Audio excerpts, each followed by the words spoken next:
Welcome, everybody, to both sides of the mic. This is October 29th, and in the hot seat today is Charlie Petrea. All right. Many of you probably know Charlie. He does a podcast of callers just like I do the Zoom interviews. And so you want to go on to his, I'll let him explain that site eventually. We have a time for commercials a little later. And someone new here, and just to pick on Charlie, I'm sure is Sean Butler, also a caller from Atlanta area. Yep. So we're hoping that he'll verify all the lies you're going to tell us about how famous you are. He's a part of most of them. I'll tell you that right now. So. Anyhow, Sean, I do want to tell you, I did watch one of the YouTube things where you dressed up as what, a penguin or something? Oh wow, yeah, that one's still out there, huh? That was one of the yeah. graduation gags. Yeah, Yeah. so I'm still trying to live that one down, but thanks for bringing that up, Joe. Yeah. Now everybody will rush to the YouTubes and say, "Oh, let's see the bird."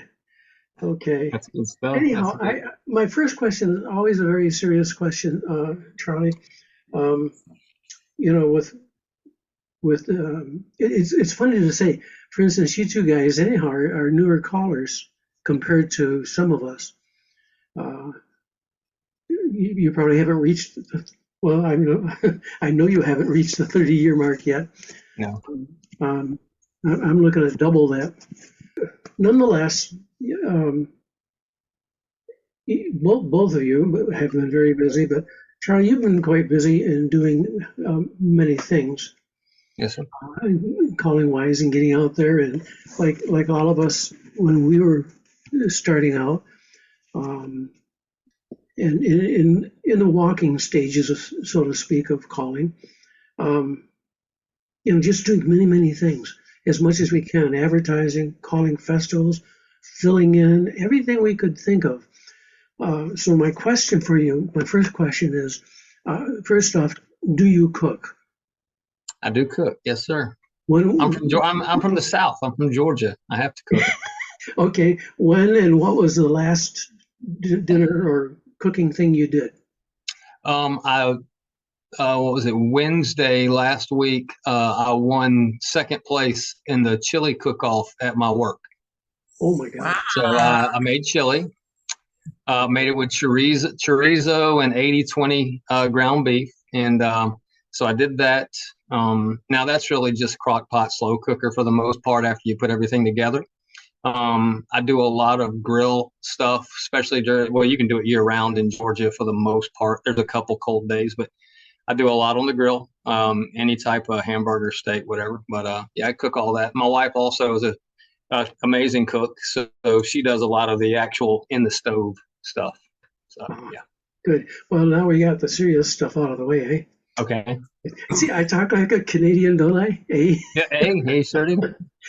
I am a U.S. citizen, so I do want to. But I've learned the language. What can I say? I'm a fast learner. That's good. Fast learner. Y'all can understand me pretty well. Eh? Yeah. Okay. Got any pets? No, sir. I do not currently. We've always had a dog. But we had to put ours to sleep about 4 years ago just because of age and health and everything else. And my wife and I, we've got one son. He is 32 years old, and we have a grandson that's 14 months now. And we just decided with all the traveling that we do, because she's retired and I can go pretty soon, with all the traveling, we just didn't feel like getting another dog because we don't like boarding them. And I don't want to necessarily, because I don't like small dogs for the most part. I like big dogs. And I certainly don't want to take them on the road. This weekend, I'm out of town Friday and Saturday for different calling things, and I'd hate to tote a dog around with me. So currently, we're just going to wait. At some point, we'll get another one, but who knows? Yeah, I understand that. That's for sure. So no offense, Sean has two small dogs, by the way. So so you don't like his dogs, though, I guess. No, I do, but they're little, and I've never been a little dog. I grew up with big dogs, and I enjoy like labs, that type of Oh size. yeah, I'm a dog person, but I prefer a larger.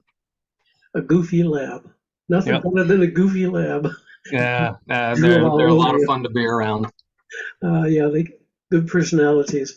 Um, so you got the second place for the cooking. Mhm. So what do your fellow officers think about you doing this hokey square dancing stuff? The department I'm with now, I've been with since 2000, 2001, so 22 years, roughly 23. Um, Initially, when I got started, it was around 2012 with the calling. And so I was already friends with most everybody that I worked with. And a lot of them, just like anybody else, they thought it was kind of funny, kind of a jokey thing. And of course, that was really before a lot of YouTube. Now I've got so much stuff on YouTube, whether it be calling or everything else. I've got a lot of them that's like, oh, I'm so impressed with what you're doing, but they don't want any part of it. So Yeah. that it's still kind of corny, that type of thing for them. I haven't been able to pull any of my coworkers in. Yeah. They get a lot of laughs out of it. They enjoy it. They probably don't think you can drink that much, really. Yeah, that's true. That's true. So, and I tell them there's a lot more to square dancing than just what you remember from grade school or for what we remember because you don't see it in grade school anymore. But no, it's a lot of fun and they get a kick out of it now. And I'm the old guy now. It's not as funny because I'm one of the older guys. So Yes, yeah. they kind of expect it of me. Gosh, you got a kid 32 years old. You must have hit puberty around 6, huh? Yeah, we got going pretty early in the South. So what are you gonna do? So. Jeez. Uh, uh, yeah, saying we need new callers and younger callers and all. Shoot, you don't have a lot of time left then. You got to be what, 32 and I'm 57 now. how? I'm 57. 57. Oh man. Yeah, Wait a minute. No, I'm sorry. I'm 56. I'll be 57 next year. Yeah. Okay. I lost track around 40-ish. You want to write down your I was born in 67. How about that? So you want to write down your corners, let me tell you. If I have a lot of funny stories, it's because I get up there, I get a little worked up, excited about what I'm about to do.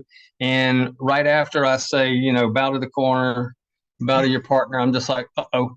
And it's, circle left and I haven't written a thing down. Yeah. And it never fails that the 1 and the 4 are going to have the same colors or close to the same colors. And I'm cooked at that point and you got to just restart. So. I have no idea what you're talking about, Charlie. Never happened to me. Yeah. The first time I tried sight calling out, it was a Valentine's Day dance. I never gave it a thought. Red corner, red corner, red corner. Yeah, it's always that way.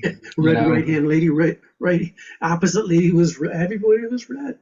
And what I had to break myself of is, for the longest time, and I still pretty much do, it's 1 and 4 for me, because that's what I was always brought up with. And I'll get up there, and if I'm going and it's 3 or 4 squares, 5 squares, depending on if it's a bigger club, I'll just write down 1 and 4 real quick. And I didn't even notice that number 3 lady has the same color shirt as number 4 lady, because I didn't look.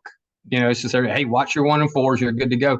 And then all of a sudden, when I get to my first, hey, let's resolve this thing, I was like, well, there's 3 red shirts out there. So just rolling the dice at that point.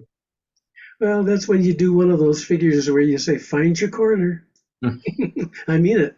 Find your corner. I try not to do it all night, but I'll find somebody that I know, and I'm like, hey, are you looking at your corner? And of course, I always pick the person that does not know who the corner is. They didn't look. That's right. So. Yeah, or they point to the wrong person anyhow.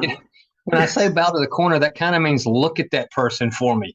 Kind of make a mental note of who it is. I can't do all of it. So.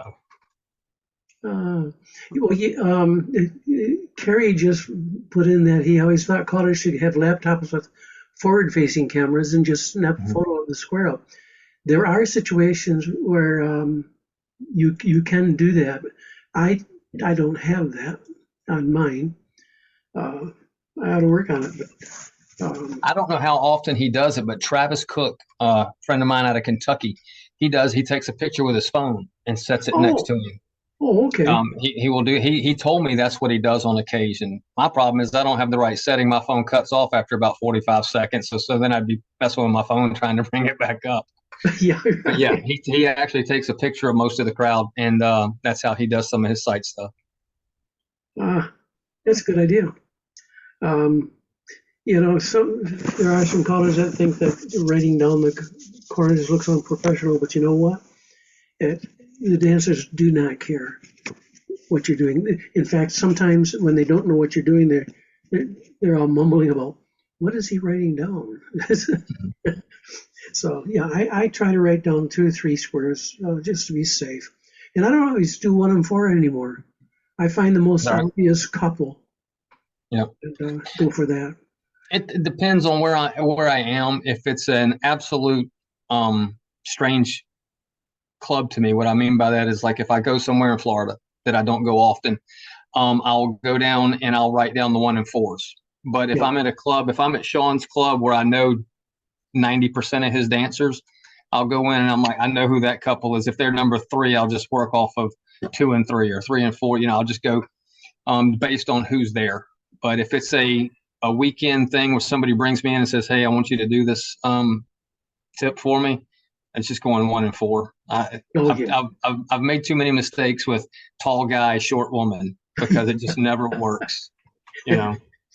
Well, then you start calling for the gay groups, and you're really in trouble because. Yeah, you get in there, and like I said, we've got a lot of couples down here. Some clubs don't have enough, and it's 2 women. My club, it's a small club, but they have we've got a couple of times that we'll have 2 women, and as the 1 and 4s, and I'm just like, come on, could y'all at least separate and somebody go to the number 2 spot for me? But yeah, so we get a lot of we don't get many men in my club, but we get a lot of women couples for sure. So you got to be careful what you write down. Well, I use what's called a boogie board. You all know what that is? It's just a little pad that you can write, and then you can press a button and it all disappears. Oh, okay. And you can get them like, I think, Walmart and some of those. Sean's got a little dry erase marker that he uses. And of course, he's got paper. Sometimes he'll hand me the paper because I'm never prepared to actually bring it myself. Yeah, right. Well, that's the way we all seem to be. I know it's in here. No, I don't know it's in here. Yeah. No. Anyhow, it doesn't matter. It's good to get rid of the evidence because sometimes I use body parts myself. Big mustache. Big that's butt, one thing. Big feet. I'm glad he's here. I bring Sean up a lot because we started out in 2010, 2011 when we started, hey, let's learn how to do this. And we were at the same club. And so we were working under the same mentor at the time, Ray Monty, who's passed away now. And I had some more help from a guy named Randy Ramsey, who had a club down here also, still does. And but we were the same way. Sean is always prepared, and he'll even hand me paper. He's like, here, write your corners down. And I'm like, okay. Because Sean picks it up way faster than me. I can remember there's plenty of times I would be up there just, no, let's do this and pass through. And Sean, do you know where I'm at? Because I don't. And Sean would take it from there and, he'd get the corner for me. So that guy right there has been a huge help to me where I am right now. So that's good. All righty. Well, let's get on with some of the other stuff too. What kind of hobbies do you have other than calling? Well, like I said, my son, who's grown now, before that, I was a huge baseball fan. Still, I enjoy the game of baseball. I played it all my life up until about 18. Coached my son for years and years. And of course, once he got out of high school, that ended. And so I enjoy baseball. Pastimes, square dancing, and it fills up a lot of my pastime. I'm constantly looking at choreography, whether it be checkers. I literally have checkers within about 6 feet of me at all times. I got these magnet ones here that are on this board, and I can do that. I take that to work with me so it doesn't slide around. I'm always working on some kind of choreography. I'm always listening to music. So pastime, I enjoy deer hunting, but that's only 2 months out of the year, which is started last weekend. That keeps me busy till around January, and after that, um, I love square dancing. Between that and regular work, because I work a lot of the Atlanta Braves games, and a lot of side jobs, police wise. Mm. So I'm pretty busy with that. Um, but square dancing is absolutely it's not only my pastime, it's not a hobby. It's just something I'm driven. I just love to do. And the whole idea, the process of it amazes me. Good. You're addicted. Yes, That's what, sir. you know, I don't know if you've had Daryl Clendenin on at all, or I have not. I've met him once, I believe. I know who you're talking about, but I've never actually really sat down and talked with him. yeah, and he says it very well. He says, we're addicted. Yep. It's just, and nowadays with so much stuff online, on the internet, you can just sit and watch and listen and take notes and learn so much. In fact, Daryl just yesterday, I was on a Zoom with him, and he was saying he's back to calling again. He had semi-retired, but he had a beginner's class, and he was teaching California twirl. And so he gets down on the floor with the dancers, and he says, you bring the hand up like this, and he looks at his partner, and he says, my golly, this is nothing more than a star through, face your partner star through. They already know star through. So he said, he said that. Then eventually he said, I gave the rule and said, it's not a two-part call, face your partner star through. It's actually one pull, do the thing. Right. So, and he and I both called for about 60 years. And he said, we just never stop learning. There's always some other extra way of helping. So it's up to you guys, even though, we say you're the new crop of callers, the 10-year-olds, 15-year-olds. Yeah. But you're right in the busy part of it, the part where you're like a magnet. You're picking up stuff, you're picking people's brains. And the podcasts you do, the Zooms I do, I'm always picking something up from somebody somehow. And That's what beginner dancer, they don't know any better. They'll say, I joke with people that when I'm doing the podcast, it's as much as I want their stories. I want them to tell their stories about them because, not everybody gets out and travels all over.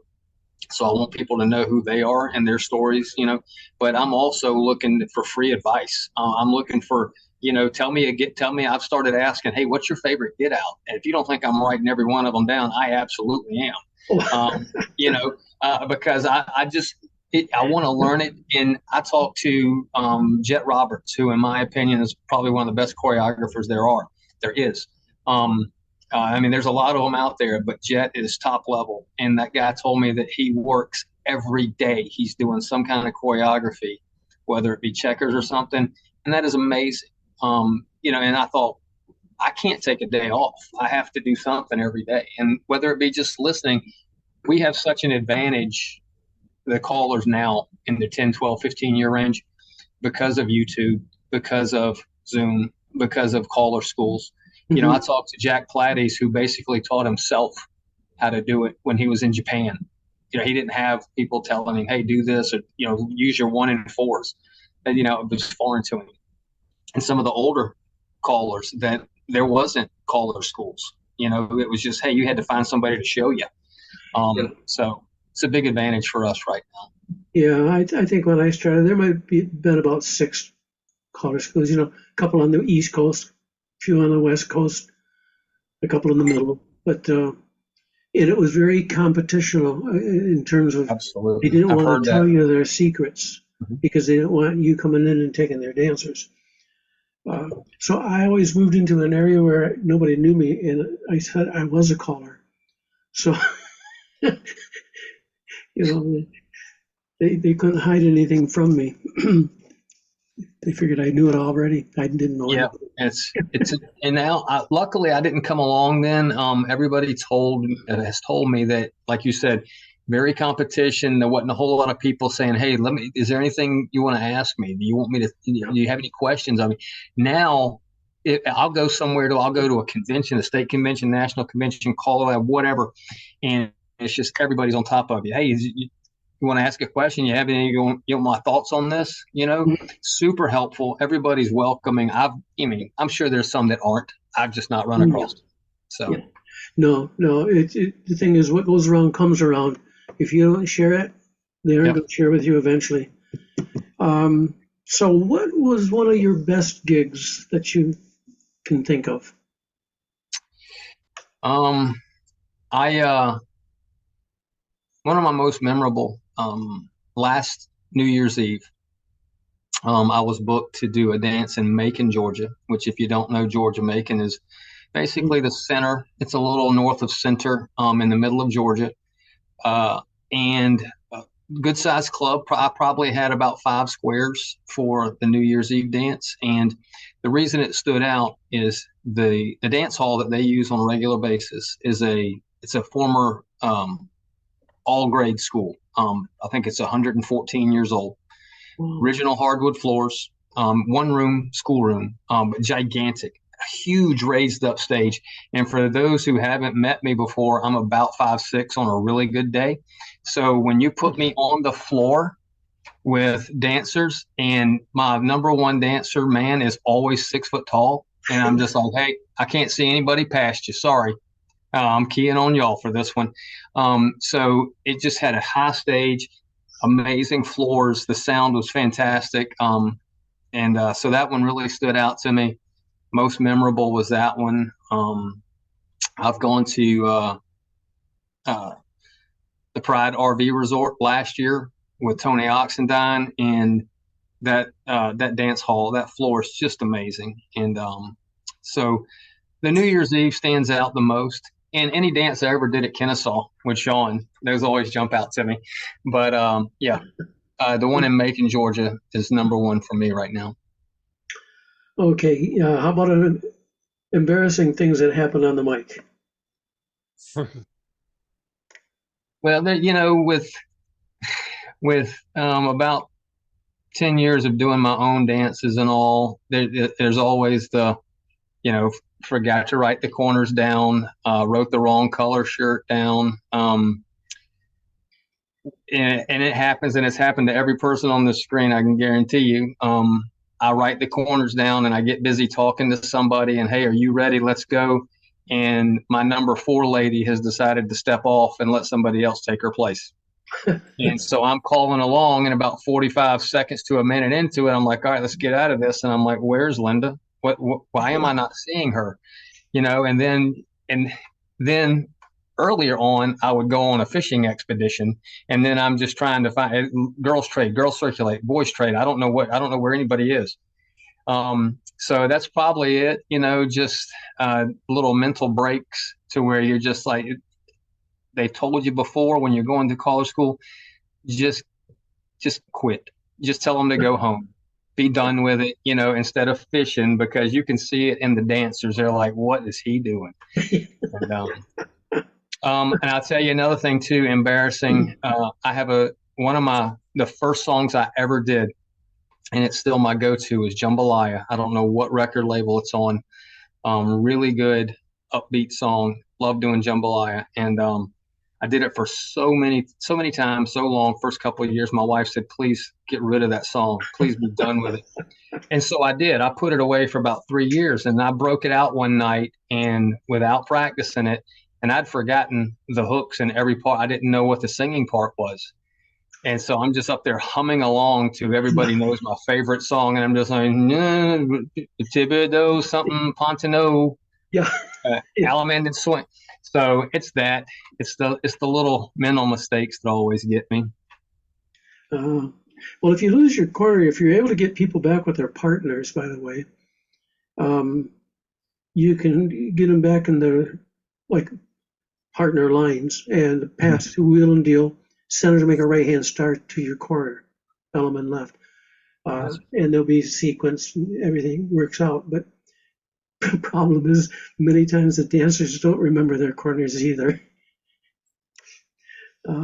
I'll ask somebody, I'm like, hey, is that your corner? And they know it as well as I do. They have no idea who it is. So I thought, well, now we're both out of it.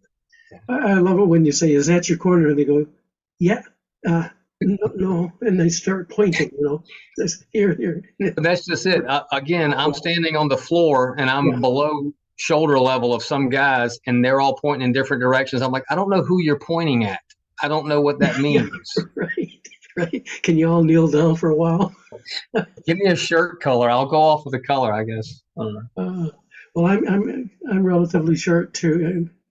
I used to be taller, but nonetheless, when we cough on a stage, we feel like we're taller than everybody. And I know the first time you walk down off the stage for the first break, and I was like, oh, these people are really big. Carrie will tell you in the Chicago area, they are tall dancers. Okay. Oh, Lord, I don't know how they grow them like that. Anyhow. If I ever get up to Illinois, I'll have to make a point to bring me at least a stool to stand on. Oh, absolutely, yeah. Get a chair or something. So you've called in 9 states, have you? Yes, sir. Okay. Yes, sir. I'm hoping to hit them all. If that lines up, that's great. But that's my plan. So. Well, you know what to do is check out the different state conventions, because they're twofold. One is you get to call them in that state, but it's great marketing. And a lot of fun, you run into different callers, different dancers, and it's just a lot of fun. I've called in every state except Alaska. Oh wow! Okay. I'm probably closest to Alaska now than I've ever been. Yeah. I've already talked to some folks. I'm going to Illinois next year for the state convention, so I'll knock that one out. I'll make sure I get on the stage since they're pretty taller than me. Yeah. So I'll knock that one out. So, of course, the national convention is in Wisconsin next year. So I'll get that state done. So slowly but surely I'll get them. Well, not only that, but try to schedule a day or two extra for yourself. You really have to force yourself, because, for a good 40 years or so, I could say I've been everywhere and seen nothing. Because you go in, you call, you get to the next place, you call, pretty much the only times I didn't call was probably Easter was about the only time.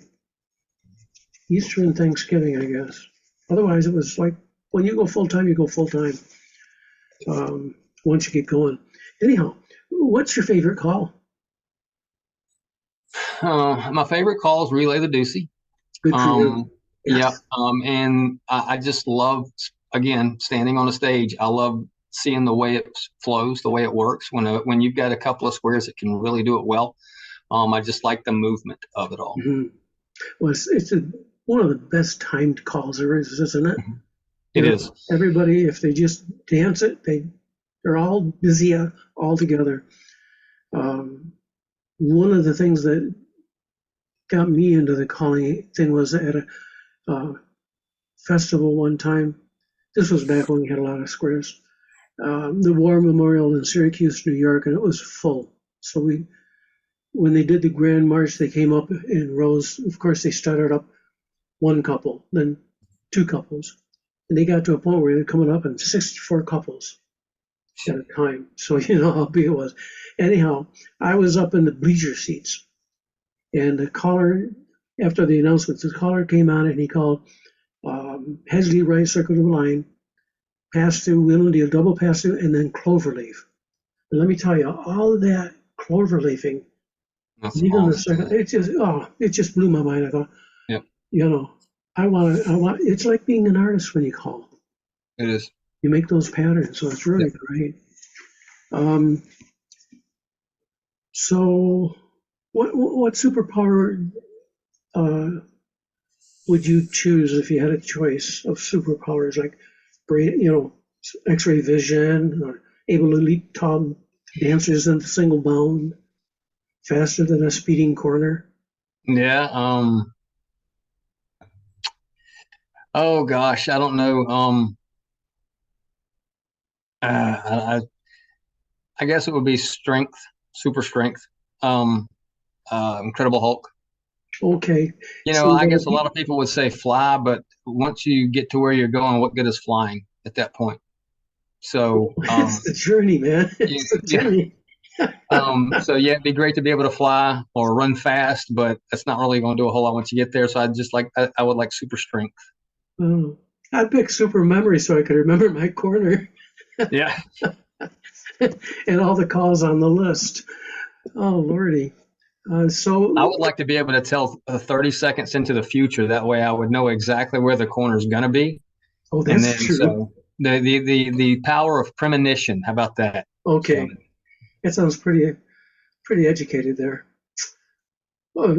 So yeah, well, let's go back there then on the other side of the mic then. So you're a cop.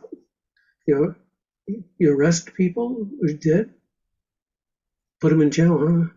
I have, Have yep. you, have you have you had the occasion to arrest a dancer, square dancer? Uh, if I did, they did not tell me they were because it didn't come up in conversation. No one that I've known. Now, I work out of headquarters now. I've been off the road for about 4 years. That was by choice. I got tired of getting rained on. And if you know Georgia at all, from about March till November, wearing polyester with a bulletproof vest, the moment you step out of your car, you begin to sweat and you stay soaking wet the entire day. And once I hit about 50, I thought, I've got to find something better than this. So when headquarters opened up for me, the guy ahead of me retired, and I thought I can do my last 5 or 6 years there. So I put in to go to headquarters, and so I work out of there, doing mainly reports. I deal with whatever walks into headquarters, but so it's a little more controlled, a little more relaxed. The only time I get rained on is when I run into the building or out of the building to get to my car. So that's about it. So it's a good time. I'm in a good spot for somebody that's my age at this point. That's great. That's great. It's good. Gives you plenty of time to write choreography while in between. Yeah, all the people that work around me since I work out of the office, that I've got 2 or 3 computer screens at all times, and one of them has terminations off in the corner, minimized. Yep. Or I'll have those checkers out there, and they're like, "What is that?" And I'm just like, "Don't worry about it." So there's Yeah. always Right. some kind of choreography around me. Yeah. So if you were going to write your own eulogy, what you know, most callers don't get buried in the earth. We just blow up, disappear. But we're going to assume for now that you're going to have a headstone and everything else. What would you want on that headstone? Um, he was a nice guy, really good father, and you know, man, it took care of his family, but absolutely had a love of square dancing that was a good comparison for everything else. Loved square dancing above everything except his family. How about that? Okay. Ah. So then, what would be the title of your autobiography? Uh, He was a good guy. No. Mistakes and miscues. Let's see. Uh, a good title for my autobiography. Where did my coma go? No, I don't know. You have to come back to me. I never thought about Okay. that. He was a good guy. That hopefully that'd be it. He's a pretty good guy. Okay. He was a pretty good guy. Well, I like Jeff Priest. His is going to be, I just don't get it. How about this? And this goes back to my superpower. Sean has always introduced me as the mighty one. So if you want to put me in my autobiography, the mighty one, and of course you'd have to figure out how to fill the pages with something about me being mighty. So yeah. We'll work on that. So what's your favorite color? Blue. Favorite food? Well, I'm sorry, it's blue because police, but I've always had a red truck. I love the color red on a vehicle. So red and real blue, red? primary colors, but red for anything that I'm riding in and blue for anything that I'm wearing. How about Okay. that? And what is your favorite brand of truck or car? Ooh, I don't have one for a car. My favorite brand of truck is a Toyota 4x4, but I currently have a Chevy Colorado right now. Oh, okay. So it just Um, bounces around. I've always liked trucks. But the first vehicle I ever had was a 1988 Toyota 4x4, and that was in '89. And I was fresh out of high school, and I thought it was the greatest thing I'd ever been a part of, and held on to it for about 4 years until my wife, um, she got pregnant, and we had a son, and I didn't have a back seat because it wasn't an extended cab, and she had a Honda CRX, and if y'all don't know what that is, that's a two-seated car that they don't make anymore. So we had a pickup truck with two seats and a car with two seats, and I was not the business type. I was upside down. So she said, get rid of that damn truck. And I did. And we bought a Ford Explorer. And I cried for about 5 years until I could buy another truck. So why didn't you just teach a kid how to drive? the sad part is my wife's taller than me, and so is her entire family. My son outgrew me at 10. He's 6'3" right now. Oh my God. So yeah, he could drive at about 11. He could touch the pedals, and I couldn't. So he learned early on how to drive. So I guess when he was about 11, if he did something wrong, you would go like, and don't you do that again, like that, right? Yeah, I tell you, the funny story I have is when he was about 10 or 11. I can remember it like it was yesterday. We were walking through the parking lot at a Walmart near our house, and always held hands with him from the day he could walk when we were walking through parking lots or whatever. And at about 10 or 11, he was the same height. And we're walking through the parking lot holding hands. And he said, hey, Dad, he goes, can we not hold hands? And I said, well, why not? Why can't we hold hands? And he said, because I'm as tall as you. It looks like two guys holding hands. And I was like, okay, buddy. And I guess somebody at school said something to him about holding hands with their dad because he's as tall as me. So now all we do is shake hands when we see each other on occasion. We don't hold hands when we walk around anymore. So. That's better than when I was on an airplane one time with my son. The flight attendant comes through and says, ask about drinks. And what was your grandson like? I said, he's not my grandson. He's my son. So, yeah. As one of our jokes, my son, whenever he gets around me, he'll put his hands on top of my head and start singing Tiny Dancer by Elton John. And so that's his little joke for me. That sounds good. Okay, I want to go on to the Did You Evers. Okay. I don't know that you've done Did You Evers on your podcast. No, sir. Okay, have you ever ridden a motorcycle? Yes. Okay. Did you own a motorcycle? No, my brother did. He had a small Honda when we were teenagers, and so I rode that a lot. But once I got some sense in my head and I turned about 17, I was like, let's never get on a motorcycle again. Oh, so no. I haven't ridden one since, but played around with some of the dirt. Well, hey, I made it to this age, and I started out racing motorcycles. So, okay. You ever jump out of an airplane? No, I don't like sitting in an airplane if I can avoid it. I certainly don't want to jump out of one. Okay, well, I guess you haven't flown in a hot air balloon either, then. No, when we went to New Mexico for the Caller Lab a few years back, my wife and son both love any type of flight. They did the hot air balloon, and I sat right in the hotel and said, hey, maybe I'll see y'all from the window. So I know I have not, and I don't plan on it. Okay, both feet on the ground. Okay. Did you ever work in a factory?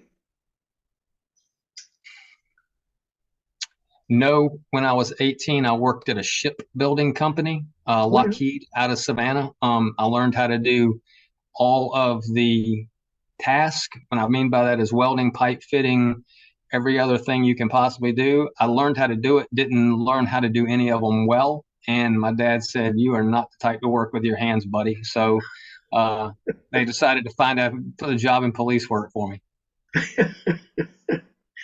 Yeah, sounds pretty good. Ever ride a horse? Yes. As a kid, just growing up around in the country, I say the country. I grew up on the coast, but a lot of my family, a couple of them had horses, so nothing real. I mean, I would ride and sit on it when I was a kid, but Oh no. yeah. So I've sat on a horse. Have I ridden it? No. Okay. It took you places Yeah. where usually people don't answer this one much at all. They like what they are. Have you ever wished you were taller or shorter? Oh, absolutely not shorter. I certainly I work with a bunch of guys, obviously, that are giant. Matter of fact, another little side joke, and Hannah, you might enjoy this one, Lars. When I first started at my police department, now I work morning watch, which is night shift, midnight to 8 in the morning. On the shift, I'm not making this up. There were 8 of us that worked on shift. The tallest was actually from Sweden. He was 6'9". We had and the shortest person on that shift was 6'3", and it was 6'3" up to 6'9", and then I'm there at 5'6". So they called me Frodo Baggins the entire time from Lord of the Rings. But it was the most fun I ever had. If we got a call and we would all go, we would literally, the lights would not enter the house because they were blocking doors, and I would just stand behind them. And I thought, these are the biggest people I've ever been around. So I always wanted to be taller, wondered what it would be like. But I will say this, with my head, I've always thought, would I rather have hair or be taller? I'd absolutely rather be taller because you wouldn't be able to see the top of my head. So Well, that's true. Well, when you take your hat off like that, it looks like you're pushing through the hair. yeah. I mean, No so room for the hair. but that's it. So I wear a hat a lot. So Yeah. I did. my son's still got a full head of hair, and I said, enjoy it, buddy. At one point, you're going to wake up and you're going to go, how did all this hair get on my pillow? It's happening. But we'll Yeah. see. It all goes in your ears. Yeah. Ears in my nose. Yep. Yeah. My wife will tell you that. You play an instrument. No, sir. I do not have I guess, the capacity to do it because for about a year, I took mandolin lessons from an actual school, and I took some guitar. After a year, I probably could play as many chords as I could before I ever picked it on up. So I don't know. But now, I didn't put as much work into it as I should have. I didn't play every day. You've got to play every day. It's just like square dance calling. If I didn't work at it, I wouldn't be able to do what I do now. So no, but I do not play an instrument. I wish I did, but I don't. So what bugs you about people in general? What bugs me about people? Yeah.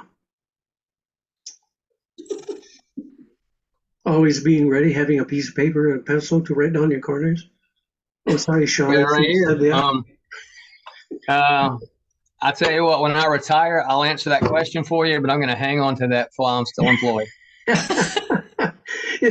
Yeah, I know what you mean. It's like when I go on our local Facebook and people write in these stupid things about, blah, blah, blah, and they're whining, and I want to really answer. I really want to say, yeah, get a life, grow up, but I don't dare because I want them to become dancers. I mean, I don't get. I like people, and for square dance calling, you've got to like people. Of course, I see all aspects with the work I do and square dance calling. So I'm all over the board when it comes to meeting with people. Is there one thing that irritates me about people? I don't think so. It's just depending on how I feel on a day-to-day basis. So are you teaching a class now, or? Yes, I call for a club called Cherokee Promenaders there in Calhoun, Georgia, which is about 52 miles north of me in Atlanta and Smyrna, Georgia. We just finished SSD for one group, and I think we ended up with about 5 or 6 that finished. And we went straight into Plus for another group. And so I'm currently halfway through with Plus, and this is my first go at teaching at all. And I was talking to another caller that helps me out with some of it. And I told him that I'm much happier with my plus teaching than I was since the mainstream. It was an SSD hybrid is what they wanted to call it. We taught mainstream, but they did it in the SSD program and just worked right into mainstream, the remaining 8 or 9 calls. Yeah. So we taught the whole mainstream to the group, but there were nights that I just thought, man, I did not get my point across with this, whatever it was I was teaching, that move or particular set. But yeah, so I finally taught both, and I'm real happy with it. And that's as high as I go. I can't go past plus. I don't know how to dance it. Don't know how to call it. Oh, okay. I forget what I was going to ask you. That.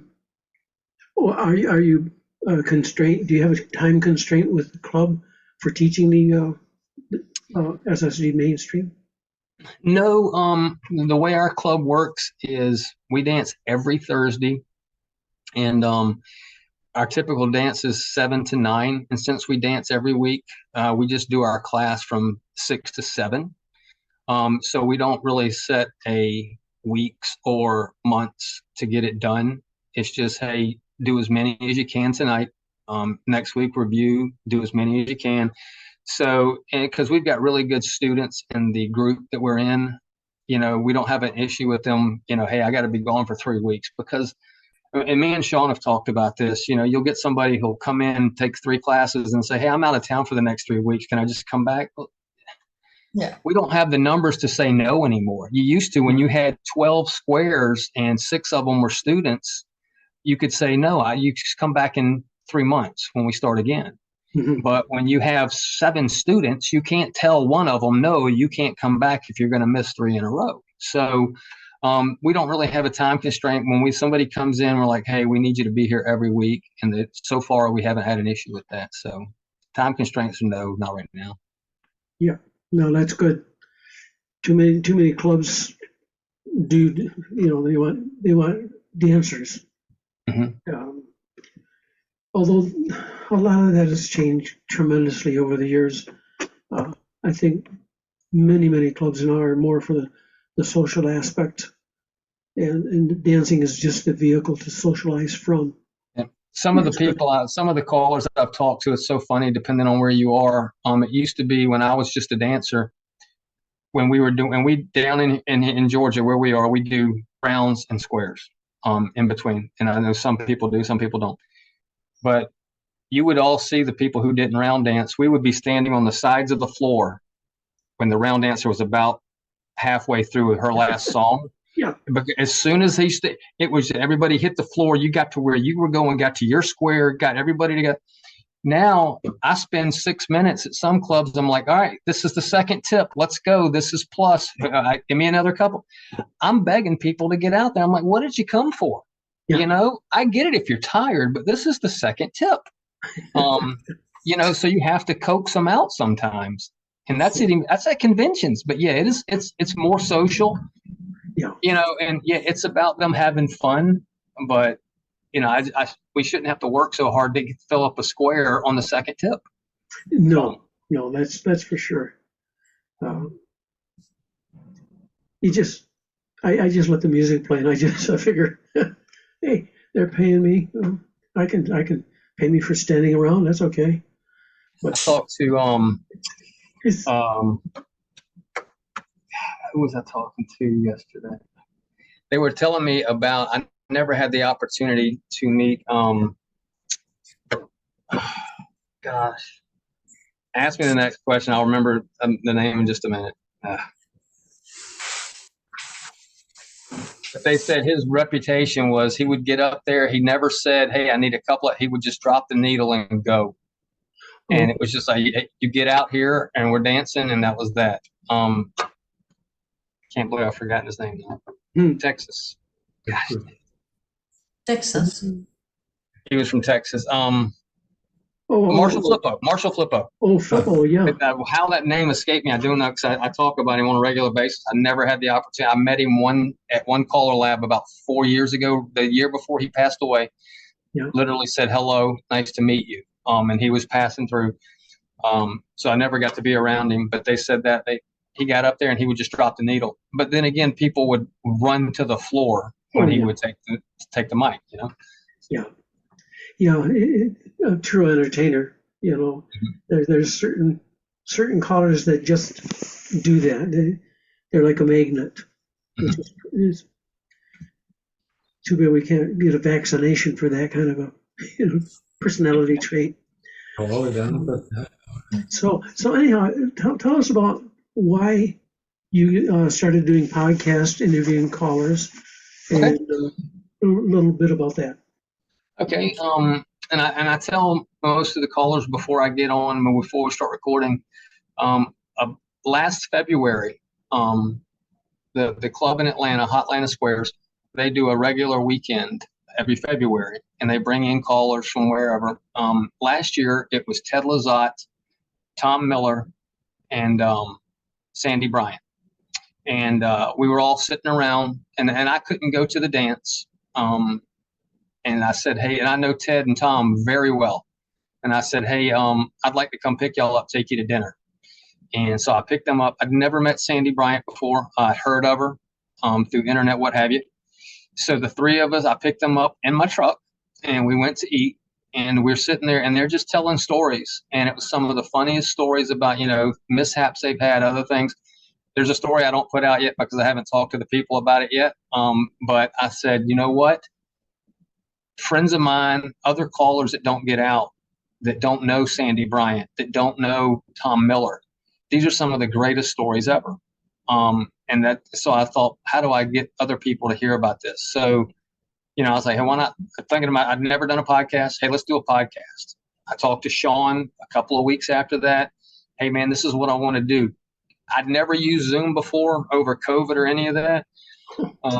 And so I said, hey, Sean, get on Zoom with me. I want to see if I can record this. Let's do it. See what, and so me and him just talked one night, and I was like, hey, I think I can pull this off. So that's what got the idea going. And it was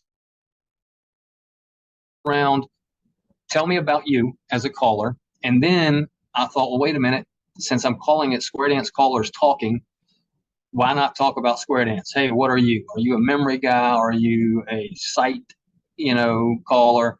And what is your process? And then I thought, wait a minute, I can get some get outs from this whole setup too. So I'm like, hey, what's your favorite call? What's your favorite get out? And if you watch me the whole time, I'm looking down and I'm writing stuff.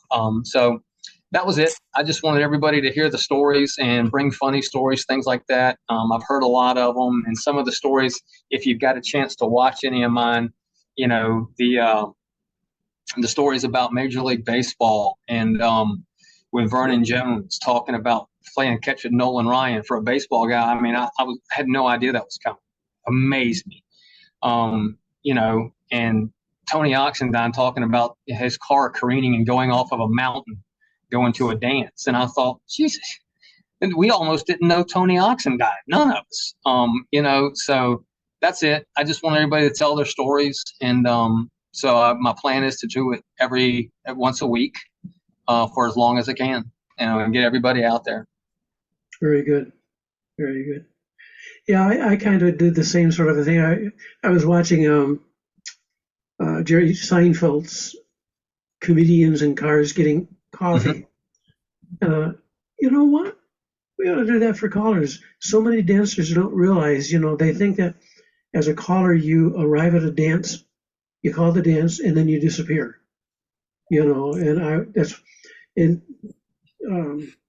I changed the name to Both Sides of the Mic because we want to know, what does X caller do besides calling?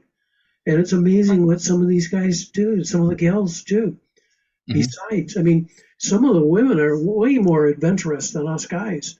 Di Green has jumped out of an airplane. She's done crazy things. Who else was it? Betsy Gata. I mean, they're crazy people. But that's what makes them so interesting. Yep. And I think at both sides of the mic are interesting things to find out about the callers. And other people who might want to become callers can look at that and say, oh, so they're normal people. I guess maybe I should try it. Yeah, let's try it. So, is there anything else that you'd like to cover that we haven't talked about? I mean, I asked the important things about coffee, cooking, and Yeah, yeah. college, you know. No, like I was looking forward to doing this, because I mean, I love telling my story, especially. That's the other thing. When I started doing the podcast, I thought, man, I hope somebody wants to talk to me at some point. And I finally, when I went out to, when we were in Nevada, in Reno, Nevada, Ray Owens said, hey, why don't we do it where I sit you down? And I think it's my 12th or 13th podcast on mine, is me sitting down with Ray in the same room, and he did it. And got a lot of enjoyment out of that. I mean, it's just the whole square dancing thing. It's a passion. It's something I enjoy doing and something I work at. And like you were saying, with newer callers or somebody who's thinking about it, I would be straightforward with them and say, hey, it is a lot of work. But when I say a lot of work, you're not putting a new roof on a house. It's mental. You've got to get up there and you've got to push checkers. You've got to look at YouTube. You've got to listen to that. I'm fortunate in this area. I've got several little clubs that all have really good callers. We've got, like I said, of course, Sean's about 10, 12 miles from me. Randy Ramsey, the guy that brought me up, he's got a club. Dan Mitchell, he's been calling for probably, what do you think, Sean, 40 years? Dan? Yeah, 40 for sure. Yep. And he's got a club. So I can go out any weekend and listen to some of these really good top level callers. And I'll just sit back and take notes. And, of course, now my wife doesn't enjoy it as much because as soon as I walk in, they're like, hey, man, let's do a duet. Come on, let's go up here and do something. And so, I'm not a dancer anymore. I go up and start calling. So, I'm fortunate in that regard that I get to call. And I've got no plans of stopping. How about that? Well, that's good. Thank goodness. Because there are certain places in the country where we don't have. In fact, where I came from, upstate New York, I had clubs that were 30, 40, 50 squares, and they're gone. Yep. A good many of those clubs are just totally gone. It's amazing.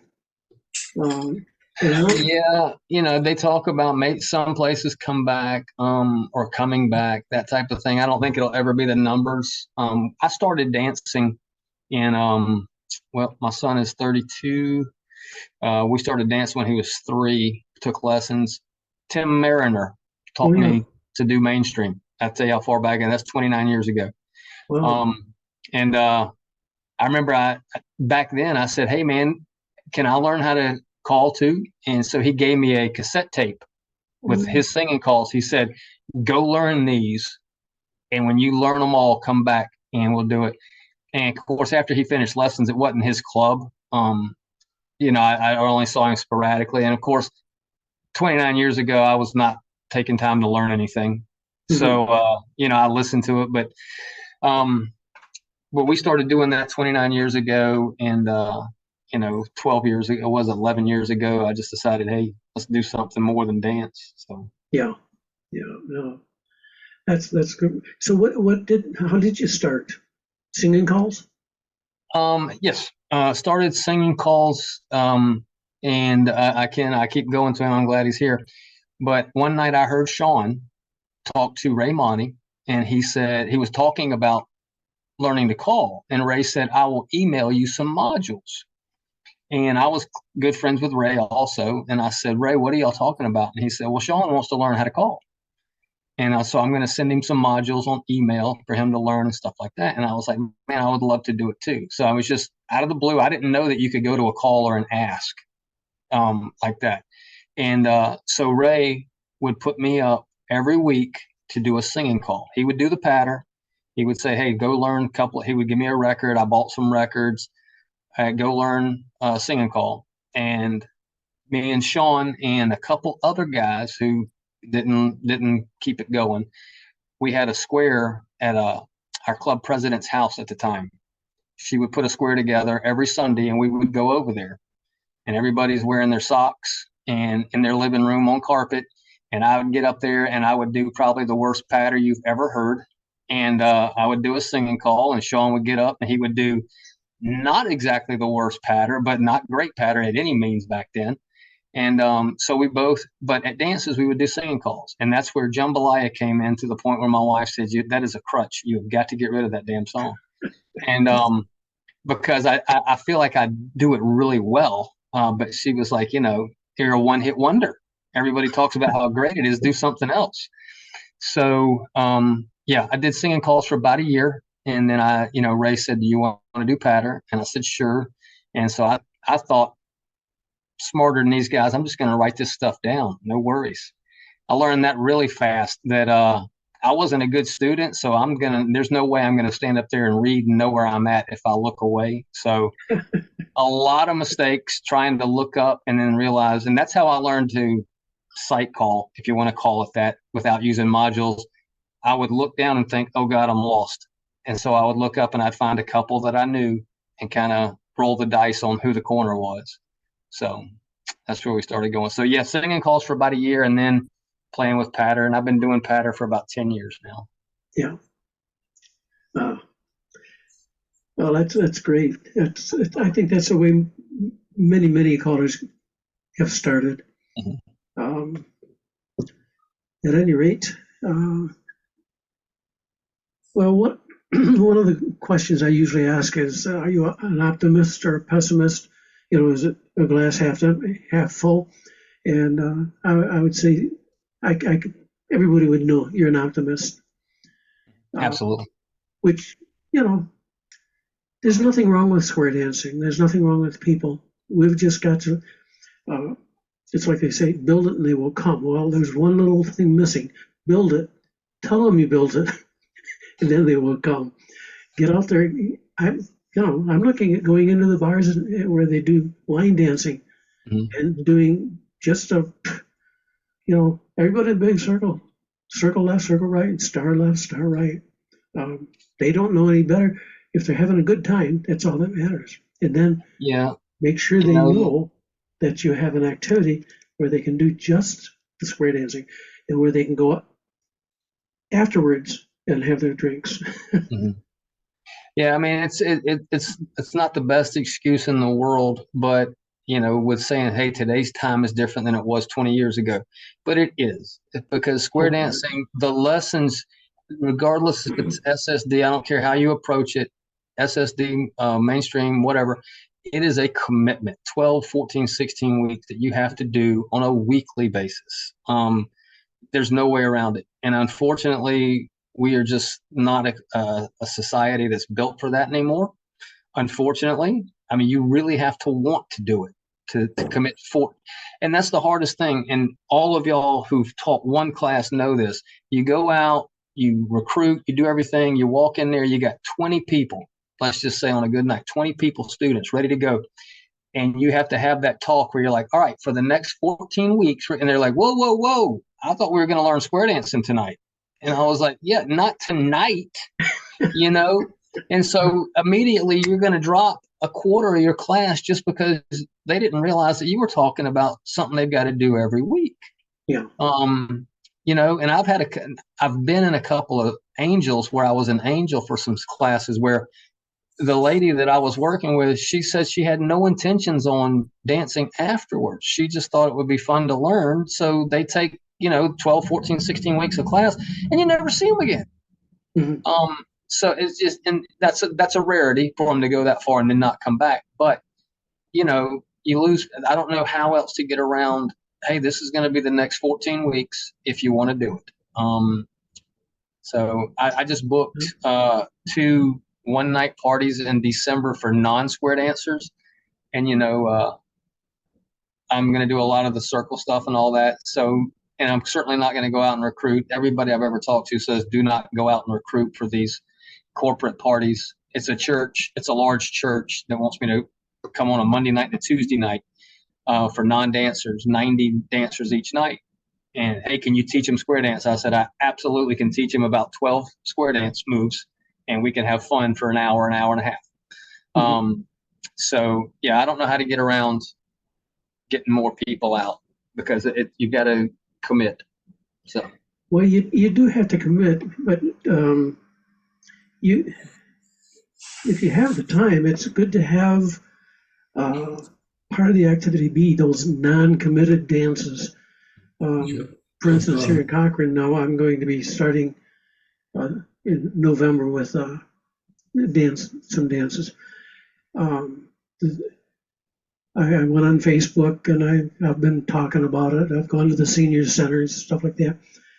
And there's a couple of bars that have liked the idea. So I'm going to approach them and see if I can. I don't have a problem with doing one night stands or fun nights. The weirdest one I probably ever did was two horses that got married. And they had a ceremony for the horses and everything. wow, okay. And I called it a square. Now, the horses did not get the square dance. I felt really bad about that. I figured they were starting their honeymoon really quick. Yeah. But if you can develop a fun night program that's very flexible, if you get only a chance to do one tip, so like sort of, just to give them the feeling, the exuberance, the wind in the face sort of a thing, that's a start. But Yeah. because you're right, society has changed. It no longer is one of the partners staying home all day working the house, the other's out working the job, and they want to get together and go have fun together. Well, you know what? COVID has made that opportunity happen. People have been locked up so long that they've forgotten how to get out and get socializing again. And I think I'm gonna reap the benefits of it. Sure. I did And I one. hope you do. I mean, it'd be nice to have crowds come back here and there. It sure is. Well, I did one night already. The first, in fact, it was Canada's Thanksgiving weekend, which I didn't realize. So we didn't get as many people out as we thought we would. We hit 29 dancers. Wow. Okay. So, I'm encouraged by that. So we'll see what happens. But if you're excited about it and you talk about it, don't hide it under a rock that you call square dancing, and that's fun.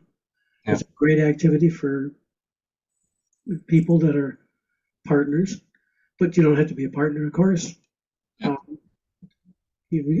I think most of our dances, I'd say it's 50-50. It is, and I think a big part what is helping a little bit and I'm not picking one out in particular. There are so many music productions right now that the music is so good. It's amazing how good the music is, and I'm constantly buying music, constantly finding music, and when you can go in there, and I use this as an example. And I use it too much. Throwback Tunes, TBT has one called Bad Guy, which is Billie Eilish. You can walk into, if you are lucky enough to get a church setting or a high school setting or anything under 40-year-old setting, a one-night party, for adults. You drop that Bad Guy on there and people know what the song is before you even get going. And so they're going to be like, hey, this isn't what I thought it was going to be like. Now, there's some crowds where they want to see you wearing a cowboy hat, and I've got two hanging on my wall that when I do that one-night party, I'm going to break that cowboy hat in. And, of course, the reason I quit wearing it is my wife said it makes you look even shorter than you are. So I don't wear the cowboy hat anymore. I'm like Garth Brooks. I like a giant thumb wearing a hat. So I don't do that. But, I'll do that, and I'll break out the fiddles and banjo music. So I've got a lot of that, too. Yeah. But if I got that crowd that's 30 years old and they're there for a Christmas party and they're having a lot of fun, I'm going to drop Billie Eilish and stuff like that. And they're going to be like, wow, this is not what I thought it was going to be. And again, as long as they're smiling and wind in the face, how you get there doesn't matter as long as you get them there. Yeah, absolutely. If you can walk, come on in. I tell them that square dancing is just walking with a little bit of rhythm. You don't have to have a lot of rhythm, that's for sure. No, that's right. You don't have to be a great singer, and you don't have to be a great dancer. You can still square dance. Well, talking about that on singing calls, there are some people that can't carry a tune in a bucket. That's true. And, so of course, I've done caller schools for 40 years and 40 plus years and caller mentoring and whatnot. Well, my background was music. One of my backgrounds was music. I taught music in schools and university and whatnot, but you don't have to be a what we call a good singer. That's all perception. George Burns is not a good singer. He's a great singer. And Sean, I remember watching a YouTube of you doing, I can't remember the song. Little Old Dime. Okay. And what he did was he sang part of it and he spoke part of it. And, if you can sing even a couple of notes, that makes the song even much better because you've done like, you could do A Wonderful World that way. You could speak it. I see trees of green, red roses too, and then sing the last line, the last verse part of it. What a wonderful world. Yeah. And you can, I can't even hit those notes anymore because they're too low for me. Mm-hmm. So I cup the mic, I get it close so that, I don't have to be too loud and I can speak it. It's just a whole different flavor. Sure. And there's such a range now, and a lot with the female callers with Shauna Carreri and, Patty Green and some of those ladies out there that are putting out music in different keys and all that. Because, I grew up and I'm wearing my Metallica shirt now. I'm an 80s metal guy. And growing up, I thought I can't sing at all because I tried to sing Motley Crue and Metallica and I can't. And then when I started doing square dancing, I was like, you know what? I'm not a great George Strait imitator, but I can get pretty close. So I can do the country music a little bit better. So, yeah, you don't have to be a great singer by any means. There's such a vast variation, for a better term, I don't know, of music out there. You can find something that you can get close to. And so I just want to be somewhere around close. And if I can get my choreography to get me over the hump, that'll be fine with me. Yeah. Yeah. Something like Leonard Cohen's Hallelujah. Oh, yeah. That's a great one for speaking and then doing just a touch of actual singing. Mm-hmm. Especially if you can save it up towards the last, the closer, it's like the frosting on the cake. Mm-hmm. And there's some callers out there that do such a wonderful job with it. And you go they didn't really sing the song and it was wonderful. So, these are all things we're learning. In fact, that little bit of yodeling I put on there, Hannah's going to do a Sunday feature for us one of these days. Oh, nice. Okay. Yes. I don't know if you've heard Hannah. Hannah's got a nice, beautiful low range, which normally isn't good for yodeling. How many basses have you heard yodeling? Yodeling. It doesn't work. So we've been working a little bit together, and very nice. So she'll grace us with that one of these days. We'll have to get someone to tape record. Listen to me, record her unbeknownst, so she isn't nervous. Okay. Yeah. Anyhow, I think that pretty well covers it. So. Man, I appreciate it. It was great to see everybody. Bill, nice meeting you, buddy. We got to talk a few minutes prior to. Hannah, great seeing you and Lars again. Great seeing you. Didn't get a chance. Nice to see you. Did we set a date at the convention? I haven't looked at my calendar. No, I didn't recognize you without your cap at the convention. I'm so sorry about that. Oh, that's okay. I couldn't remember. I know that we had talked about a date or something down the road. We'll figure that out because, Yeah. Yeah. other than that, my email, if anybody wants to write that down or whatever, it's my name. Basically, it's CW Petrea, which is Petrea. You can find it on Charlie, what is it? Charlie P. Dance. I can't remember what it is. I should know my own website. Hang on. Well, if you Google it, it'll come up. Yeah, I'm sure. Yeah, you can get there. I'm on Facebook as Charlie Petrie Square Dance Caller. I mean, most of y'all are on that. Yeah. It's Charlie P. Dance. So regular spelling Charlie P. Dance. That's my website that Ray Owens set up for me, and it's got my email and all off of that. It also runs the Square Dance Callers Talking, and I try and put one of those out every Friday. I've got a recap show coming up with that young man right there, Sean Butler is my next one, and then Dana Shermer is coming in behind him. He's the one that was telling me about Marshall Flippo, not asking for dancers. He just walks up and drops a needle and starts going. And so I don't think I'll get to that level. But Well, Joe, I was looking forward to this, brother. I've been keeping an eye on your podcast. I really enjoy them. Oh, good. I get a lot out of them. And that's what I try and do with mine too. I just want to hear a caller that I don't get to talk to normally, their perspective on it, their advice. And I ask all the callers, hey, do you have advice for callers coming up or whatever? And they're all over the board. All of them generally say you got to keep learning. Me and Sean were talking about it, and it's in our next podcast. Who was it that said 3 times 10 years, Sean? Oh, Vernon Jones. He had that great quote about, someone could say, and it's really applicable to any walk of life.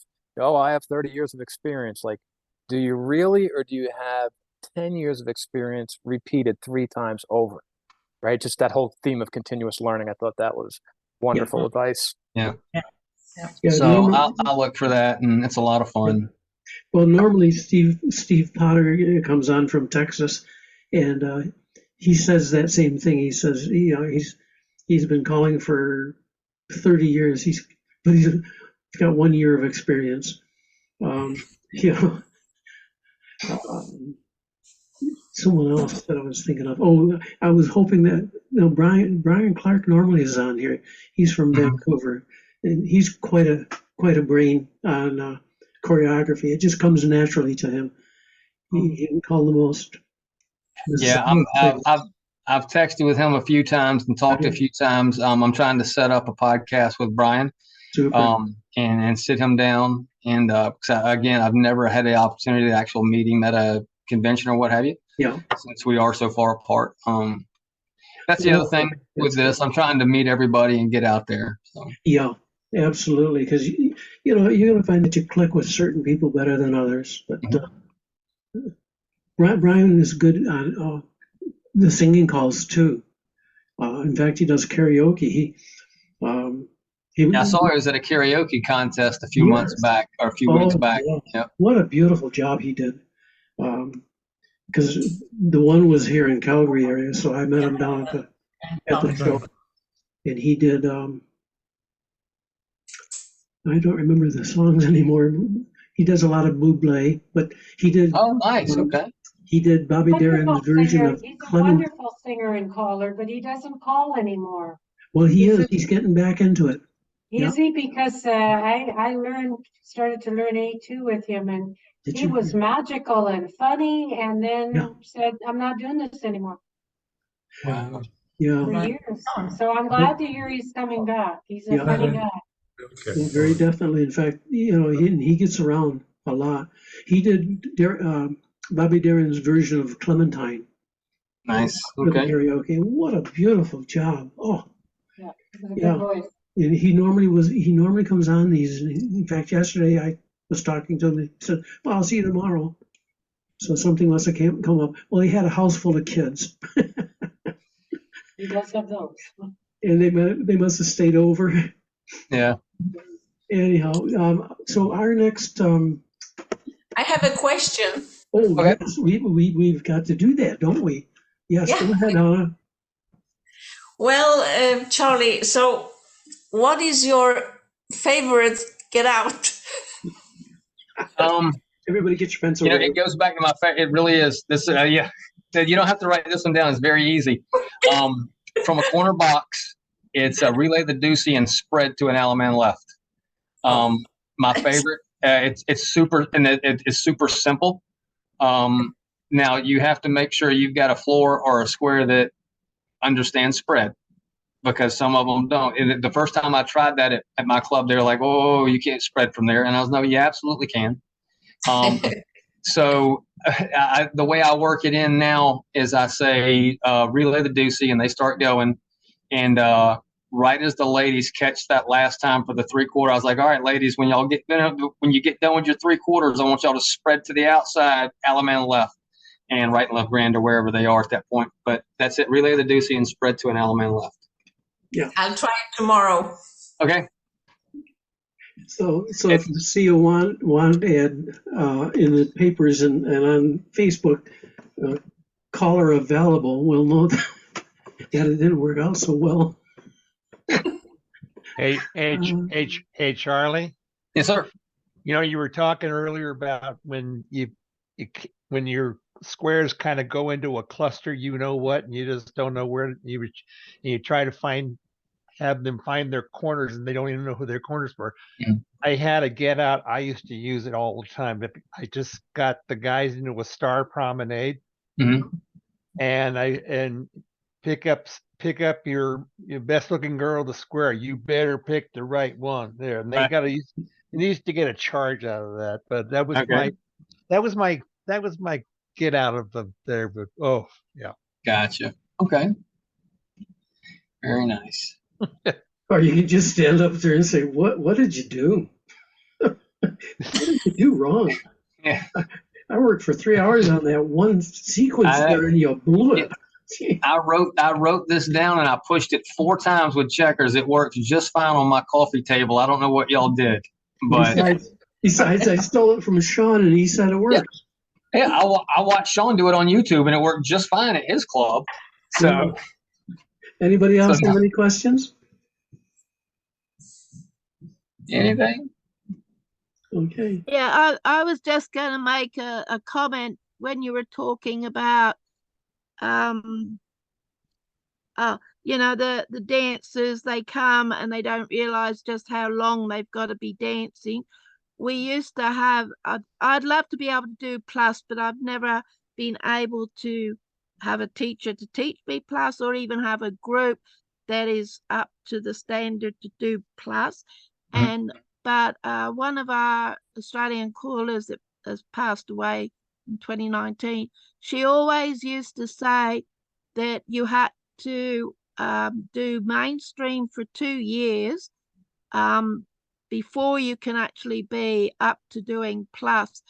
But these days, people seem to think that, after they've done 1 year or even less than 1 year, that they should be able to do plus.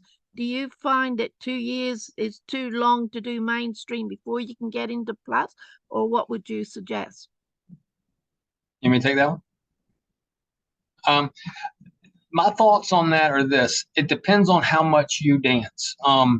If you come out of mainstream and you dance at your club and you dance at another club on the following weekend, and you go to conventions and all that, you can go into plus within about a year. But a lot of the issues that we run into now, I think, is somebody will graduate from mainstream and they'll stay on with whatever club, and that club probably dances every other week, like most do. Some of them are a little different, but they dance twice a month for a year. Well, if you think about it, that's really only about 20 to 24 dances. So how much mainstream have you done if you're dancing 24 dances and you want to go into plus? So yeah, 2 years would be good. But if you're one of those dancers that every weekend is dancing mainstream somewhere, you're doubling, tripling your exposure to mainstream. Another thing is the caller. Is your caller or the callers that you dance to, are they really good at variety? Are they putting you through all the mainstream stuff every week, every other week? Because some of them, and I'm guilty of it. I will get into a groove where I won't call split circulate ever. And so I have to make a point to write it down on a note card, call split circulate. So yeah, I think it depends on how much you as an individual dance when you move to the next level. So that's my thoughts. Anything else, Joe? Anybody? Yeah, I would say that's probably the key factor is how much dancing are you doing? Because, and I encourage dancers to dance to as many different colors as they can. Back in the day, we didn't used to do that because we wanted everybody, coming back to us. But even back then, I would encourage them to go out. I would have beginner classes like in Vermont, and dancers from there that would then go to a beginner's class in Massachusetts and one in New York every week. And as a result, those dancers became very good dancers. I never pushed people to go on, but unfortunately, some people will move up the ladder because they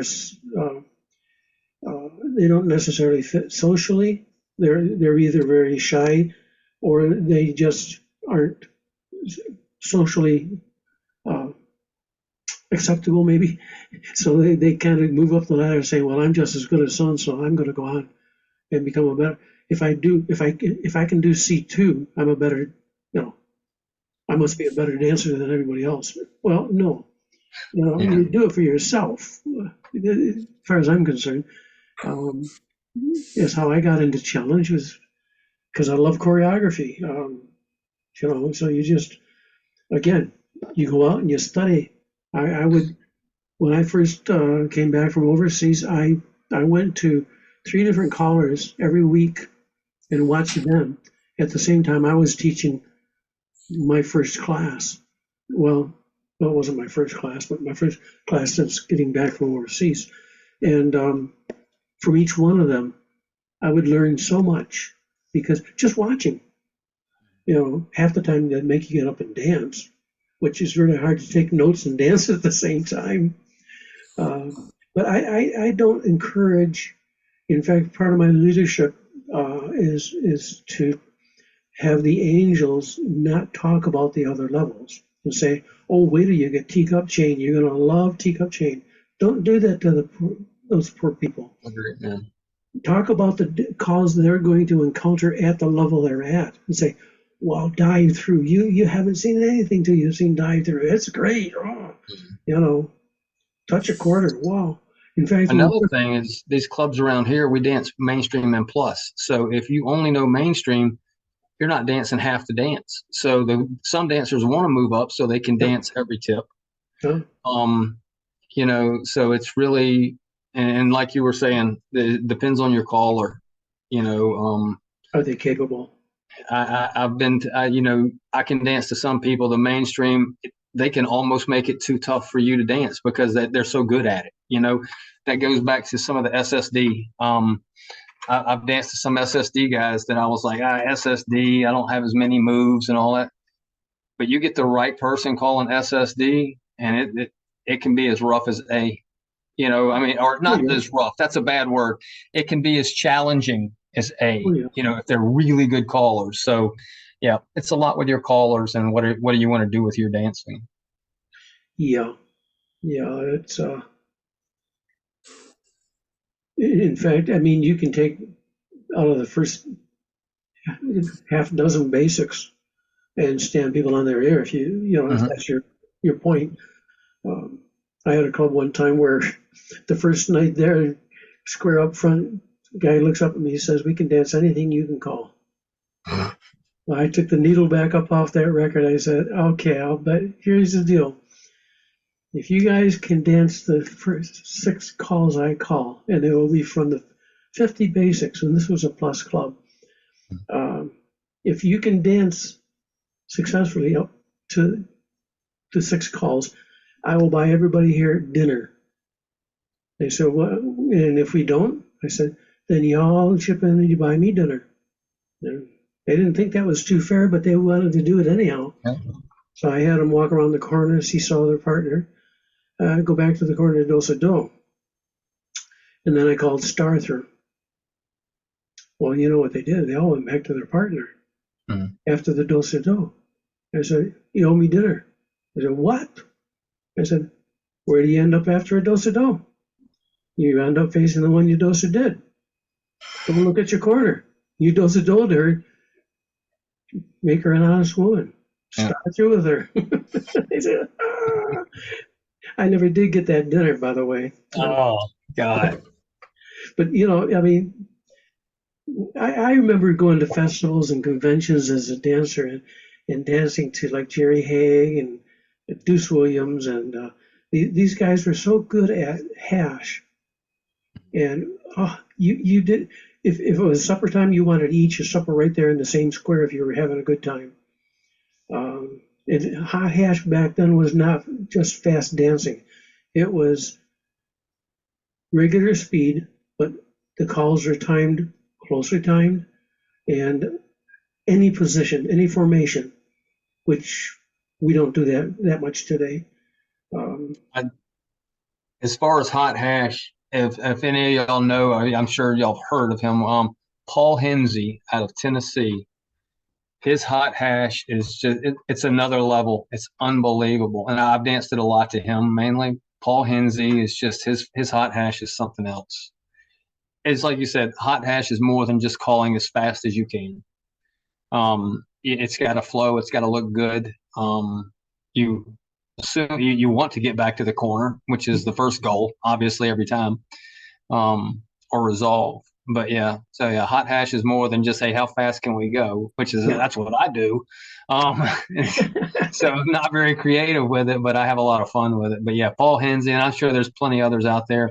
As far as just choreography for mainstream, and of course, we'll never get to hear it again. Unfortunately, Jerry's story was something that you've never seen or heard before. And there's good guys out there, like I said before, and I've mentioned them before.